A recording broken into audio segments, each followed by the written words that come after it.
તો આજના દિવસે ટોપ સ્ટોક્સમાં સૌથી પહેલાં બે એવા સ્ટોક જ્યાં બ્લોક ડીલ થઈ, એક છે Kotak Mahindra bank, block deal બાદ 1% ઘટાડો, અને ઇટરનલમાં પણ આજે બ્લોક ડીલ થઈ છે, ત્યાં આગળ આજે થોડો ઘણા ઘટાડા તરફી કારોબાર તમને જોવા મળી રહ્યો છે।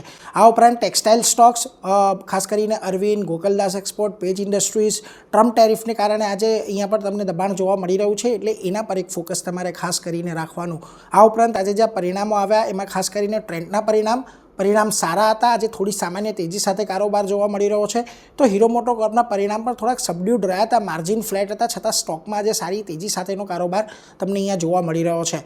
પરંતુ BHELનું કાઉન્ટર જ્યાં પરિણામ આવ્યા, ખોટ વધતી જોવા મળી, એને પગલે આજે સ્ટોકમાં તમને ઘટાડા તરફી કારોબાર છે।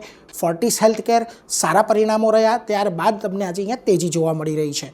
આ ઉપરાંત તમારે ખાસ કરીને ધ્યાન રાખવાનું છે જિંદાલ સ્ટેનલેસ પર 4% જેટલો ઘટાડો છે, પરિણામ અહીંયા સારા હતા, પરંતુ ખાસ કરીને સ્ટોકમાં એક દબાણ જોવા મળી રહ્યું છે।